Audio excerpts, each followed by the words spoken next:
I installed some code into an Arduino. I made it so whenever somebody is walking, nothing happens, but when you start to pick up the pace, then... yeah, it plays the Minecraft Manhunt music. This video was just hilarious. Actually, it wasn't that funny, but it was kind of cool, I guess.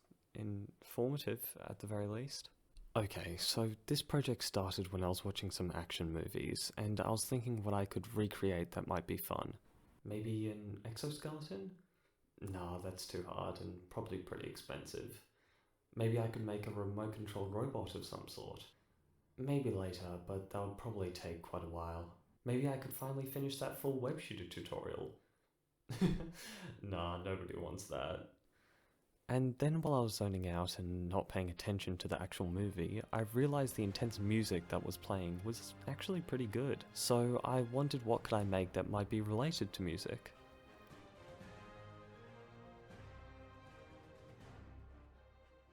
Adaptive music was a term that I heard a while back that basically means music in video games that changes volume, rhythm, or tune in response to specific events in the game. It's in a bunch of different games, including these ones that you might know, but it's safe to say that the music changing to fit whatever is happening to you usually enhances your experience. Like when you walk into a random room and the music decides to unleash a whole orchestra that was just on standby for the rest of the game, I guess. You know that you're about to spend the next 4 to 6 hours of your life on beating whatever is now coming for you. So what if I made something like that in real life? A device that plays real-life adaptive music, something that can detect certain stimulus and play music accordingly. Sounds simple enough, right? Okay, so now all that's left is what should be the thing that triggers the music, what should the music be, and how am I going to make it? That actually seems like quite a bit now that I'm looking at it written down. Okay, let's start with the easiest one. What should the music be? Well, there's a lot of meme-y, jokey songs I could probably put in the title and get lots of views, but which one?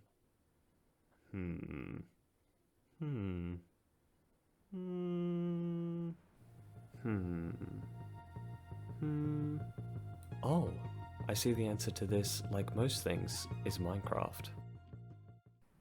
Okay, so the Minecraft Manhunt music. Brilliant. Now just 2 more things to go. Let's go with what the trigger should be next. Okay, so if I'm going with this song, then it sort of restricts the stimulus to things that are exciting or frightening, because that's when the song usually plays. The first option is a gyroscope accelerometer. This chip can sense its acceleration and current angle of position, so maybe I could make some kind of 3D printed case that attaches to my arm or leg and can sense the movements used while walking or running. This is a pretty interesting idea, and I've been meaning to learn how to use this module, but getting the information of what degree it would be at when running compared to walking, and programming it so it could tell what speed something needs to be in order for it to be classified as running, just sounds terrible, so that's probably a no-go. Okay, so how about an EEG? For those of you who aren't aware of what an EEG is, it stands for electroencephalogram, which is basically just a fancy word for mind reader. Well, it doesn't exactly read minds, more it reads brainwave activity, which we found to correlate to concentration, but concentration reader sounds less catchy. Now, this would be pretty cool, because while it probably wouldn't be able to see whether or not an exciting event is happening, it could do other things. Like, say you're playing a nice relaxing game of Mario Kart with some friends, then you probably wouldn't be focusing too much, so your brainwave activity would lower. But then one of those traitorous good-for-nothing snakes throws a blue shell and suddenly you go to last place and you're concentrating on every way you can break into the house and throw their Switch into the ocean. Then your brainwaves would go up and music would start playing. But while this would be really cool, I don't have much experience with this device, and it would look pretty obvious and maybe a tiny bit silly. So I might do something with it, but until then, I'll probably save it for a later video. You can leave suggestions on what that should be if you would like. Alright, then how about an EMG? An EMG is an electromyography sensor, and it's used to measure muscle use, like in a leg, or even better, in a heart. And then, not only while I'm running, but also every time something stressful or exciting happens, this device would pick up an increase in heartbeat and then play some music. But if I'm being completely honest, I actually tried to do this for 1 or 2 or 7 days, but I couldn't get it to work. And I even got to the numbers on a screen stage, and for those of you who don't know or do coding, the numbers on a screen stage is huge. It's massive, but it was too hard, so I gave up. And then there's a weight sensor. For anyone who has jumped from 3 feet compared to 12 feet, or has taken a baseball to the face and felt like your nose just got inverted, but then picked up the ball and felt that it weighs less than 200 grams, you know that speed affects force. If something is going faster, it will hurt more if it hits you. Sir Isaac Newton. So why not just put some sort of weight measurer under my shoe? And when it reads as a certain high weight, that means I'm pushing down harder, which means I'm probably going faster, which means I'm probably running. And then... But the average weight for an adult male is about 85 kilograms, and as good old Newton said, force equals mass multiplied by acceleration. So 85 kilograms times, let's say, 5 meters per second, which is what Google says is the average human running speed, equals 425 newtons, which is quite a lot. And I don't know if I can make something that wouldn't break after a light jog, or at the very least feel like you're constantly stepping on Lego. So that's a maybe, but it's not great. Okay, so the best one seems to be the weight sensor, but I want to make just a few adjustments. And to do that, I need to know one thing. What is the actual difference between running and walking? Okay, so you, like me, might think that the difference is speed, but that's wrong. The actual difference is whether or not you have at least 1 foot on the ground at all times. So with that in mind, what if I just used buttons? Okay, so it might be the smoothest brain solution, but what if I just put some buttons on my feet, and whenever the button's read that both feet are off the ground, it knows I'm running? But right now you're probably saying, Harrison, you fool, you idiot, you absolute nincompoop. What if you just have both of your feet up? And wouldn't putting buttons at the bottom of your feet still feel like constantly stepping on Lego? And my response to that is, yeah, but shut up. I'll put the buttons in, like, shoes, so you have to take them off indoors. So if you put your feet up while wearing them, then you just got your couch or table dirty, and you now have to take it to the dry cleaners before the mud soaks in, and your mum told you not to do this, and you deserve this now never-ending music. And I'll put, like, felt over them so the edges of the buttons don't feel so bad. Alright? Good. Okay, one more thing to go. How am I going to make this? Well, I would need 4 buttons, 2 for each shoe, 1 for the front of the foot and 1 for the heel. I would also need something to play the music, and something to control the input and output data. Okay, great, another list. But this one does seem a bit easier. Right off the bat, we can use an Arduino Uno for the input and output controller. For those of you who don't know what an Arduino is, it's just a small, cheap, dumb computer. Okay, so now how about the design of the buttons? I've got 4 buttons on my desk currently, so I guess I'm using those. But they seem a bit pointy, so I'll give them a bit of a trim just off the top. Brilliant. But how am I going to attach them? Well, if I'm going to wrap fabric around them anyway to soften the edges when I step, I might as well channel my inner kindergartner and do some arts and crafts with some non-toxic child-safe fabric glue. So I'll get the sole out of a shoe and trace over it on some felt. Then I'll cut it out and then cut that into halves. I'll do that 5 more times, but for 2 I'll have to cut it into thirds so I can make 1 connected sole. Then I'll get the buttons and solder them like this, and put them on the first layer of fabric. Then I'll put the 2 other layers on top and connect them. Seems easy enough. Hi, Future Harry here, and you're wrong. After this I tried to glue it, but it just wouldn't stick. Maybe it's because the glue I used was really cheap, or maybe I didn't wait long enough, but I kept hearing my teacher in kindergarten when she said my T-Rex Ben 10 Power Rangers paper mache collage, quote, needed some work. So I quickly gave up and tried to sew it together, which took a lot longer, and I stabbed my thumb, but it worked really well in the end. Okay, now what's going to play the music? This should be pretty easy, it's just a matter of finding the right module. Okay, so I found this one, but if you're ever in a state where you have enough free time and lack of better judgment that you want to make this project, then you can also buy this module, which is cheaper, smaller and lighter, but they didn't sell this one at my local electronics shop, so I just decided to use this. And just let me quickly say that this is literally just an MP3 player. You attach a battery to it and it's completely independent of Arduino. But who cares? You stick these pins here, put an SD card with whatever music you want in it here, and attach it to either a speaker or some headphones, and great, it's an MP3 player that you can now control through Arduino. Okay, so the full wiring looks like this.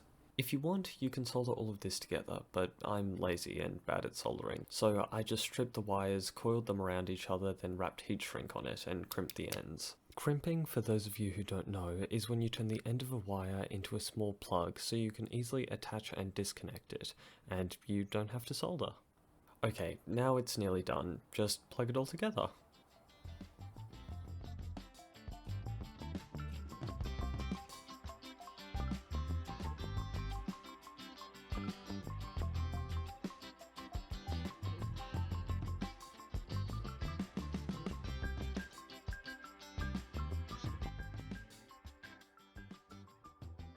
You know, I think I've only just now realised, after working on this for quite a while, I sort of had this idea in my head that I would test this at like a park or something, but thinking about it a bit more, these would be attached to my body, wires would be running down my leg, the buttons make a not unnoticeable clicking noise, and I would probably be filming to get footage for this video.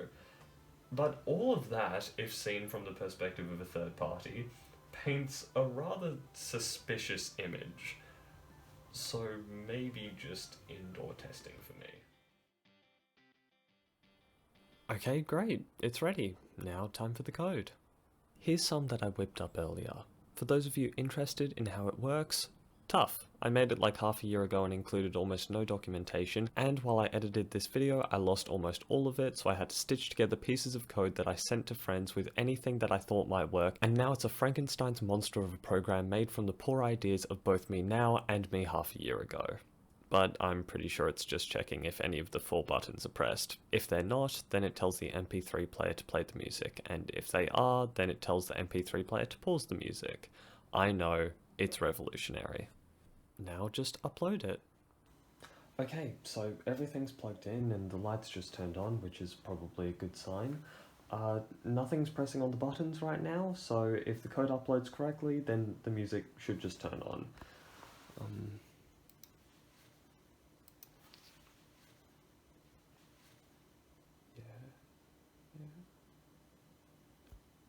Yes! Oh god!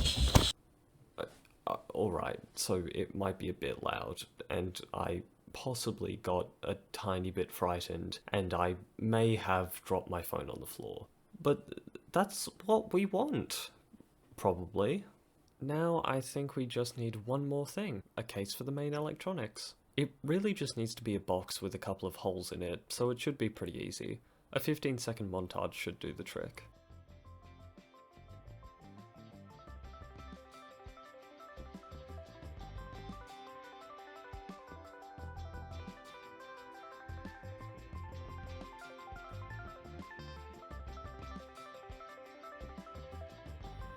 Great, it fits. Okay, second tries the charm. Another 13-second montage should do fine.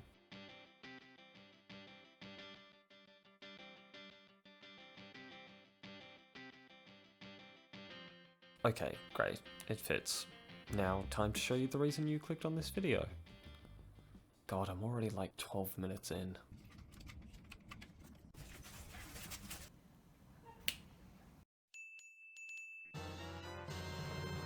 Looking fancy. Okay, so right now I'm in my back garden because, like I said, there is no way I'm testing this in any public space. But that does sort of mean I won't be able to fully run, so I'll just sort of awkwardly jog. Alright, so right now, as you can see, or hear, I'm standing still, which means all 4 of the buttons are being pressed, so no music is playing.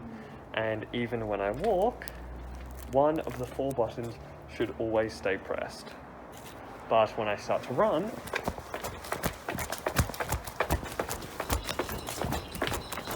music starts playing, yay! but then I stop. Okay, the little demo's over. It started raining and I'm not risking 7 months of work just to touch grass. But that's cool, right? It works, kind of. I mean, I wouldn't say it's the most convenient sportswear, and there is a bit of a delay between when I start running and when the music starts. And I don't actually go on runs, but regardless, this is still sort of cool. With a bit of time, you can make it play different music by uploading a different song to the SD card. Or you could alter the code to make it play music when you walk, but then play a different type of music when you start running, or anything in between. And if you don't feel like subjecting everyone within earshot to a song that doesn't use a single instrument I can name, you can plug in headphones. And because all of the electronics are in the sole and not the actual shoe, you can take it out and switch it to the footwear of your choice. Okay, now I might just be trying to find reasons to justify the amount of time I spent on this project.